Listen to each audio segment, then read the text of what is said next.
A pleasant day, my classmates from different blocks, Block A, B, C, and D. Of course, to our dear instructor, none other than Mr. Rolando Aho Jr. Sir, I am the last but not the least reporter from Group 5.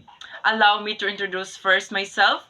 I am Ruel T. Buatan, your presenter for today. So since I am the last reporter from Group 5, now I will be going to discuss the conclusion, which is the matching individual, organizational, and societal responsible leadership. So responsible leadership achieves best result when high levels of individual, organizational, and societal leadership responsibility coincide. So as you can hear or as you can see from the video of Charles Anvidad or other reporters, Mahatma Gandhi is the best or good example, the best instrument, because he was not just an individual responsible leader, but he made the citizen, politicians act responsibly. In short, not just for individual, organizational, but also for the society. That is why my classmates, my viewers, I encourage you to be a good responsible enough because someday we become a human resource personnel, so we should be a good role model in the company because we are going to manage to oversee the performance of our employee. We should have a good traits, characteristics, and behavior not for our own but for the company.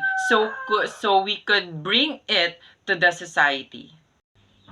So now I will be going to discuss and summarize the characteristics of responsible leadership identities, which are the individual, organizational, and societies. So take note, the 6 responsible leadership identities are already done discussing by the previous reporter.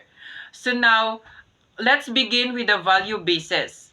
So, in individual, strong foundations in education and active involvement. Thirst to constantly learn more from every available source. So meaning, you should have a solid academic background. So like it involves building a strong foundation through formal education, such as completing high quality primary and secondary schooling. So in short, you have a willingness to continuously expand your knowledge. So it is because according to Jeshiti that if you are still breathing, then do not stop learning since you are a leader. You are a good instrument to other people. So, like, it is because also your vehicle of leadership is fueled by willingness. So, willingness to learn. So, if you can't learn, then you can't lead to everybody. So, that is why the academic background is more important in leadership. So, organizations for value bases empowering people by giving them a chance environmentally benign initiatives. So meaning it means providing individuals or communities with the resources, knowledge and opportunities to actively participate in and implement projects, mga programs or actions that have a positive impact on the environment. So let's take for example, within the municipality of Katipunan, we have a scarcity of water. So of course, if you are a leader or if you are the mayor of the local government unit, so you should take an action like you implement programs or projects to para ma-solve ang mga problems of the scarcity of the water. So next, for the societies, need to create nationally and globally shared values. So example, climate change.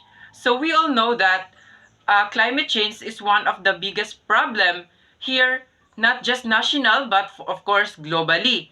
So now, if you are a leader or international or the global uh, leader, so you should adopt shared values like preparing communities for the impacts of climate change. Second, you prioritize the needs of the most vulnerable community.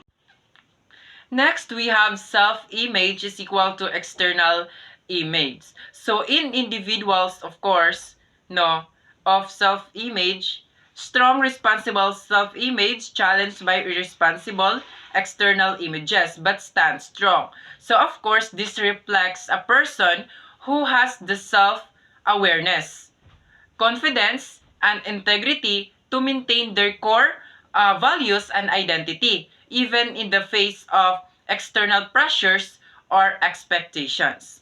So for organization, strong responsible self-image challenged many times by responsible external image but always stand strong. A weak point remains. So it's just like the same with the individual. So a lots of pressure, even you know sa imong self that you are a confident, example in job, you are confident, you are honest, but there's a lot of pressure from external images. So for societies need to match self-image and external image for genuinely responsible identity. So meaning, this phrase suggests na the importance of aligning one's internal sense of self with their outward persona or like public image in order to develop a truly responsible and authentic identity. So the third responsible leadership identity is the time perspective. So in individuals, we have time perspective with plans but also immediate actions to improve the situation. So meaning, this talks about a long perspective with plans involves like having a vision or goal for the future and creating a strategic roadmap to achieve it. Immediate actions, something like that. Of course, a short-term steps taken to address current challenges or opportunities. For organizations, we have long-time sociocultural and environmental responsibilities are not compromised by profits, which still accumulate. So this statement emphasizes the importance of balancing financial success with ethical considerations related to social, cultural, and environmental responsibilities over the long term. So for the society, need to take immediate actions and make long-term plans that are coordinated nationally and globally. So this means addressing like the current issues or opportunities through immediate actions while also developing comprehensive strategic plans that consider national and global coordination. So it is very important. So the fourth one is the role experimentation. So for individual, several roles, activist, politician, integration. So for activist naman, these are individuals or groups who actively like advocate for social, political, or other causes. So they often engages in activities like campaigns and etc. to promote change or raise awareness about specific issues. So it's just like the same with the politicians. So they are the several roles who are uh, considered for individuals in role experimentation.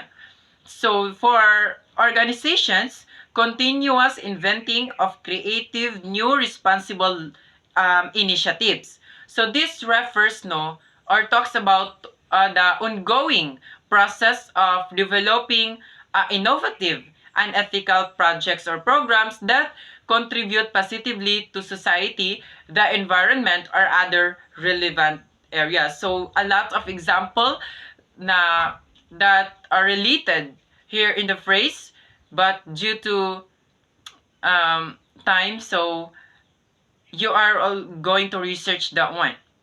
So that for societies, we have need for role experimentations for division of roles between countries. Of course, no, this is very sabotable. It suggests or a requirement or a call for trying out different approaches or models regarding how roles and responsibilities are divided or something like shared among countries. The fifth one is the anticipation of achievement. So in individuals, success anticipated in the needy quarters but struggles with rulers and critics. For organizations, we have after initial risk, rapid growth, and continued success due to answering an unanswered need in society. So this phrase, no, describing the trajectory of a successful endeavor or initiative that overcome initial risks and challenges to experience rapid growth and continued success. So for societies naman, we have need for visions of hope expressed by leaders of countries. So this phrase no indicates that citizens are no and the public at large have an expectations and desire for their political leaders to paint a picture or of hope rather than just focusing on problems or challenges. The last but not the least responsible leadership identity is the leader to follower relation. So this is very important. So for individuals, we have strong leaders with cooperation skills but not willing followers. Burnout prevented by focus and delegation. So this phrase no suggests kung suggest a leadership dynamic where strong cooperative leaders face different challenges. Of course, we did not prevent the one directly. So in gaining the full compliance of their followers. So the key takeaway is that these leaders possess valuable skills, but also face the challenges of managing resistant or something unwilling followers, which they address through strategic focus and task distribution. So for organization, we have leadership maintained by always recreating and expanding the mission before becoming a follower, of course. So this phrase suggests that like effective leadership is sustained by a proactive, dynamic approach where the leaders continuously reimagine and expand the mission rather than simply maintaining a fixed course. So the last one, for the societies, we have need for leadership for each country in its areas of strength and followership in other areas. Cooperative and fair national and global sharing of the outcomes, which is very important, no? Leader, you have a relationship, good relationship if you are a leader up to your follower, because if you are a good leader, then of course, you have a good follower also. So before I formally end my report, so I will have a question first. So what makes you an responsible or irresponsible leader? So of course, no, I am the one to answer that question. So responsible leader, of course, these are those leader have an integrity, an ethical conduct which prioritize the well-being and development of their team members. So second, you have the accountability and ownership, of course. Like you takes responsibility for mistakes and failures, not just successes. Of course, if you are a leader, so all, tanang responsibility, you take responsibilities not just for success, but also for the mistakes and failures, not just for organization, but all for societies if you are a leader. While the irresponsible leader, like unethical conduct, like engages in corrupt, no illegal or morally questionable practices, especially corruption.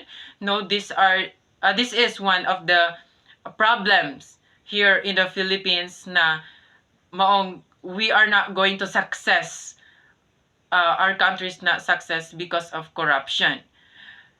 So, but not all leader goes like that. So second, poor communication and relationship skills. So like communicates poorly, fails to listen, and creates a toxic culture. Lastly, self-serving motives, like you exploits their position for selfish interest. So that's the end of my presentation for today. Hopefully you have a learnings, even a little bit learnings only, that you must apply to your uh, own, not just for your individual, but you gotta share to your organization someday, and of course you bring it to the society someday. Even now, a simple following rules and regulation in their society have a big help to our country, especially globally, though it is very important.